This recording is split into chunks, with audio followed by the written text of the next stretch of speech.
بسم اللہ الرحمن الرحیم۔ اپنے گھروں کی معاشرت نبی والی لاؤ، ایک دوسرے کی تعریف کرو، ایک دوسرے کی حوصلہ افزائی کرو۔ سبحان اللہ، اللہ کے نبی گھر آئے، ام سلمہ کے گھر کی باری، کھانے کو کچھ نہیں، پکایا کچھ ہے ہی کچھ نہیں، تو خامد محمد مصطفیٰ جیسا اور آگے کھانا تیار نہ ہو تو بیوی کے دل پہ کیا گزرے گی؟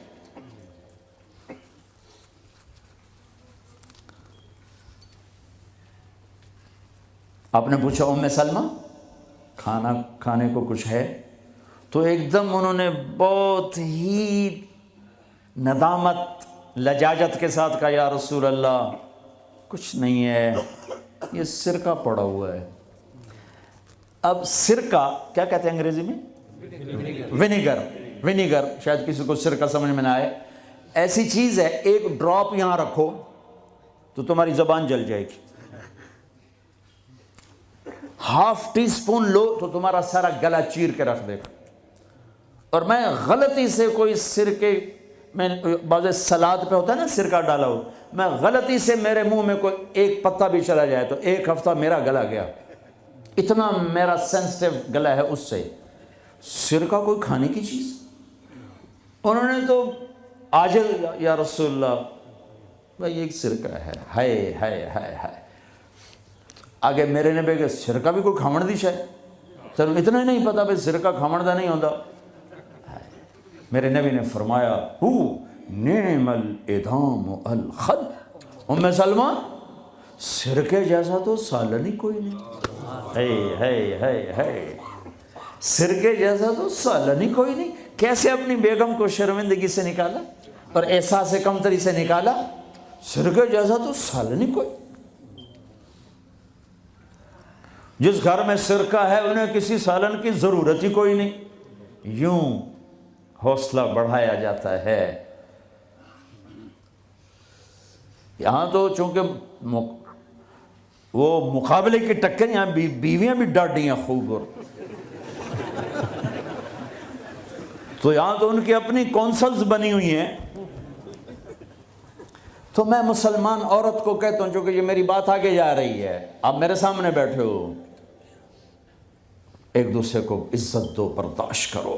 میرے نبی نے فرمایا بہترین مسلمان وہ ہے جو بیوی سے اچھا سلوک کرتا ہو، اور بیوی سے فرمایا میری شریعت میں سجدہ ہوتا تو بیوی سے کہتا خامند کو سجدہ کر۔ بہترین صدقہ اولاد کی تربیت ہے۔ پورا گھر میرے نبی نے نقشہ بنایا، ہر ایک کی قیمت بتائی۔ ماں تیرے قدموں تلے جنت، کہ کاش میری ماں زندہ ہوتی، تم دیکھتے میں کیا کرتا، میں عشاء کی نماز کے مصلی پر ہوتا، میں سورۃ فاتحہ پڑھ رہا ہوتا، ادھر سے آواز آتی میری ماں کی محمد، تو میں نماز توڑ کے کہتا لبیک اماں جان۔ باپ کا تیرے جنت کا دروازہ ہے، باپ تیری جنت کا دروازہ ہے، کھولنا توڑنا نہیں، کھولنا توڑنا نہیں، توڑ دیا تو جنت میں نہ جا سکو گے۔ سب سے بہترین مسلمان جو بیوی سے اچھا سلوک کرے، سب سے بہترین عورت جو اپنے خامند کی منشا کو دیکھے۔ پھر آپ نے ایک عجب بات فرمائی جو معاشرے میں بہت بوجھ بنتا ہے جس کا، ہاں بھائی تمہیں ایسا صدقہ بتاؤں جس سے بڑھ کے کوئی صدقہ نہیں، تمہیں ایسا صدقہ بتاؤں جس سے بڑھ کے کوئی صدقہ نہیں۔ انہوں نے کہا جی کیا؟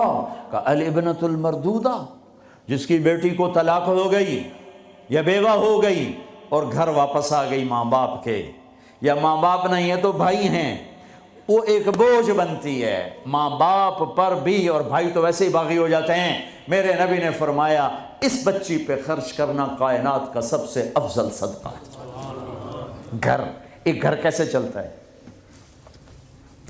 ہمارے یہاں پنجاب سندھ بلوچستان سرحد میں بہنوں کو وراثت میں کوئی حصہ نہیں ملتا، سب بھائی کھا جاتے ہیں۔ میرے نبی نے فرمایا جس کو اللہ نے 2 بہنیں دیں اس نے ان کا حق ادا کیا، شادی کی، حق ادا کیا، ماں باپ کی وراثت میں سے ہوتا ہے. اگر میں نے کوئی خود کمایا ہے اس میں بہنوں کا حق نہیں. ماں باپ سے اگر 1 روپیہ بھی آیا ہے تقسیم کیا جائے گا.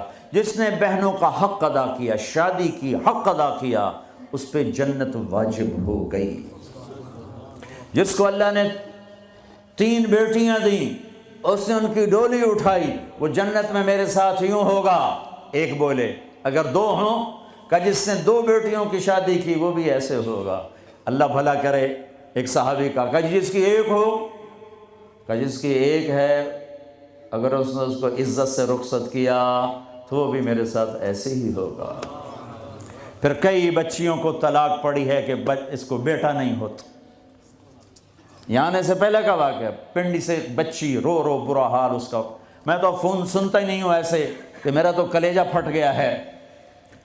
ہے کہنے لگی کہ سسرال نے کہا تھا بیٹی ہوئی تو طلاق دے دیں. میں نے کہا اس میں میرا کیا قصور ہے, اور بیٹی ہی ہوئی اور مجھے طلاق پڑ گئی, اور میں گھر آ گئی 22 سال کی عمر میں. بیٹی دینے والا اللہ اور ظلم کرنے والا سسرال. میرے نبی کو اللہ نے بیٹے دے کے اٹھا لیے. قاسم اٹھا لیے, عبداللہ اٹھا لیے, ابراہیم اٹھا لیے. 4 بیٹیاں دی, 3 زندگی میں اٹھا لی. زینب, ام کلثوم, رقیہ, تینوں آنکھوں کے سامنے چلی گئیں.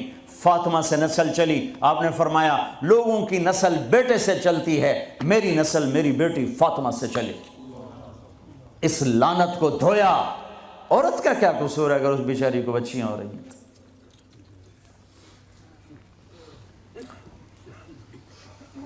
جس نے اپنی بہنوں کو حق ادا کیا, جس نے بیٹیوں کو ڈولے میں بٹھایا, ان کا حق ادا کیا, کہ جنت میں یوں ہو جائے گا.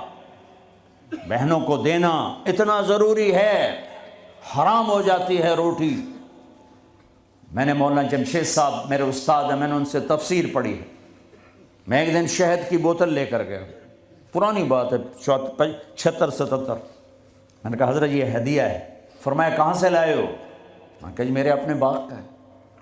فرمایا تیرے باپ نے اپنی بہنوں کو, تیرے باپ نے اپنی بہن یعنی میری پھوپھیوں کو, تیرے باپ نے اپنی بہنوں کو زمین میں سے حصہ دیا تھا؟ یہ سوال کیوں کیا؟ 10 روپے کی شہد کی بوتل تھی اس وقت, کہ اگر دیا تھا تو یہ میں لے لوں گا, اگر نہیں دیا تو پھر یہ حرام ہے, میں نہیں لوں گا. یہ مطلب تھا. تیرے باپ نے بہنوں کو حصہ دیا تھا؟ میں کہا جی اللہ کا شکر ہے میرے باپ کی بہن ہی کوئی نہیں.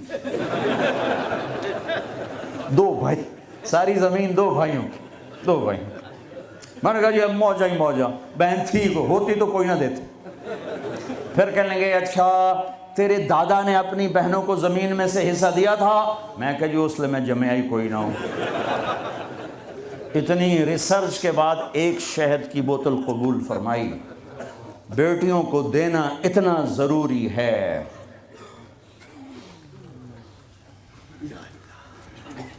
میں اپنے نبی والی معاشرت قائم کرو, اپنے نبی والی معاشرت قائم کرو. محبت ہو, سچائی ہو, الفت ہو, درگزر ہو, معاف کرنا ہو, طلاق سے بچو. یہ جھوٹی شادیاں نہ کرو, پیپر کی شادیاں نہ کرو. اللہ کے واسطے یہ دھوکہ نہ دو.